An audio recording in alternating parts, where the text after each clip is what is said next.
All 12 countries have signed on to U.S. President Joe Biden's new economic pact. They include 7 Southeast Asian nations, plus Japan, India, Australia, and New Zealand. Mr. Biden launched his Indo-Pacific Economic Framework for Prosperity in Tokyo. Together, the new framework comprises 40% of global GDP. The IPEF is intended to offer U.S. allies an alternative to China's growing commercial presence across the Asia-Pacific.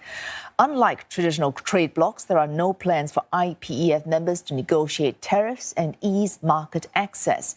Instead, members will cooperate on the digital economy, supply chains, clean energy, and anti-corruption measures. The bloc is also open to new members, but the criteria is yet to be decided.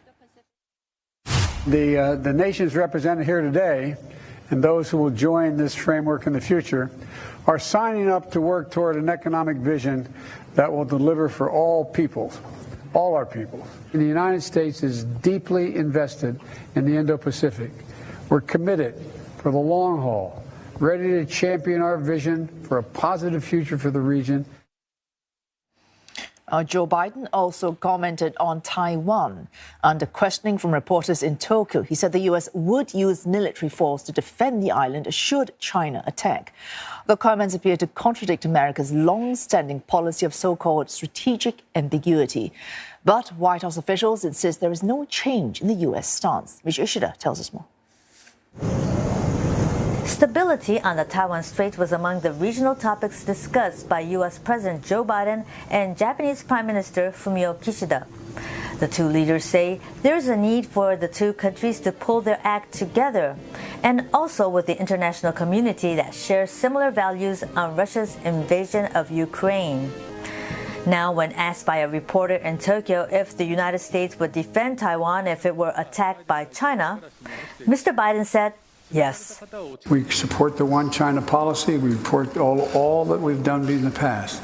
But that does not mean that China has the ability, the jurisdiction to go in and use force to take over Taiwan. So we stand firmly with Japan and with other nations not to let that happen. And my expectation is it will not happen.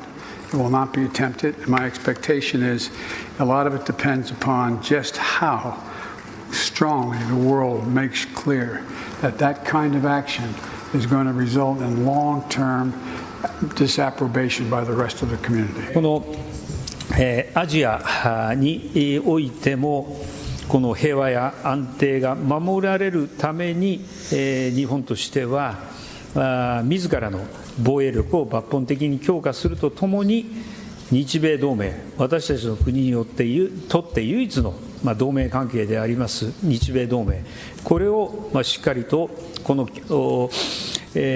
強いものにしていかなければならない、このように思っています。He plans to raise Japan's defense budget from 1% of its GDP to 2%. This might not sit well with the public here, who want Japan to abide by its pacifist constitution, which denounces war. President Biden's remarks on Taiwan are likely to overshadow the centerpiece of his Japan visit, the launch of an Indo-Pacific Economic Framework. It consists of a broad plan providing an economic pillar for U.S. engagement with Asia through cooperation on digital economy, supply chains, clean energy and decarbonization, tax and anti-corruption measures. Leaders of 13 countries gave their support, with Mr. Kishida and Indian Prime Minister joining the launch in person. Mr. Biden said it is open to others. But there are views among analysts the framework is aimed at containing China. Indonesia's trade minister said it should not contain countries. Meanwhile, Mr. Biden and Mr. Kishida have more work to do. On Tuesday, Indian and Australia's new Prime Minister will join U.S. and Japan leaders for the Quad Summit in Tokyo. Host country Japan wants to send a message that the Quad leaders are committed to strengthening the free and open international order based on rule of law. Michio Ishida, CNA, Tokyo. President Biden's remarks on Taiwan angered authorities in Beijing. China insists there is no room for compromise on the issue and says it is ready to defend its national interests, warning Washington it will take firm action to safeguard its sovereignty. CNA's Olivia Seong joins us live from Beijing. Olivia, as tensions continue to escalate between the two superpowers, I want to find out more about China's response on these developments. First, to President Biden's remarks on Taiwan. That's right. We've seen China respond with anger. Its foreign ministry, we heard a short while ago, say that no one should underestimate China's ability to defend itself. And when it comes to issues of territory and its sovereign interests, there is no room for compromise. And the issue here really is that the U.S. has long held on to a policy of strategic ambiguity. And what this means is that it has refrained from explicitly saying how far it will go when it comes to defending Taiwan if it were to be attacked, deliberately keeping things rather ambiguous. But here we heard President Biden say that the U.S. would be willing to use force and that this was a commitment from the U.S. seeming to deviate from this long-standing policy. And so this is not the first time we've seen President Biden make such comments. And the White House has had to quickly walk back on these remarks.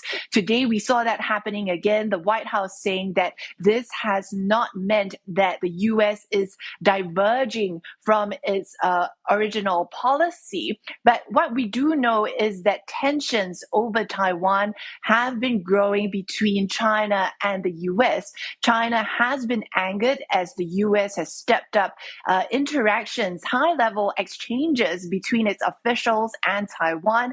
It has also been angered over its military arms sales to the Self-Rule Island, as well as its military exchanges as well. And Beijing, on its part, has stepped up its military activity in the Taiwan Strait. And so today, we see the foreign ministry making it very clear that China's position is that this is a red line, a sensitive and important issue that it has when it comes to its relations with the U.S., but making it very clear that Taiwan, it considers that an internal affair. 我们敦促美方切实恪守一个中国原则和中美3个联合公报规定，恪守有关不支持台独的重要承诺，在台湾问题上谨言慎行，不向台独分裂势力发出任何错误信号，以免对台海局势和中美关系造成严重损害。中方必将采取坚定行动，维护自身主权和安全利益。我们说到做到。Now, China has also been angered by how President Biden has said that if Beijing were to take Taiwan by force, that would be another action that's similar to what's being seen in Ukraine. The foreign ministry, when asked about this, said that there should be no comparison between Ukraine and Taiwan, that these are different issues and that the comparison is absurd. And then, Olivia, there is Mr. Biden's new pact with 12 Asian countries thought to be aimed at countering China's influence. Any sign Beijing is threatened by this?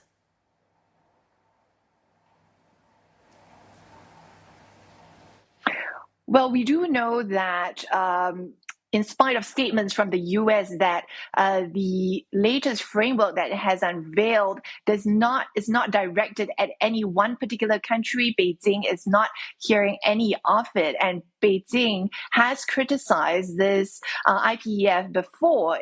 Most recently, just yesterday, on the eve of President unveiling this framework, we heard from Chinese Foreign Minister Wang Yi saying that China welcomes initiatives that are conducive to strengthening regional cooperation, but opposes any attempt to create division and confrontation, saying that there should be big questions asked about this framework. One, he said that he said that it would be wrong if the framework were being used as a political tool to exclude any country, also questioning whether this framework was being used to coerce other countries to choose between China and the U.S. by disrupting supply chains. Many thanks to Olivia Siang reporting from Beijing.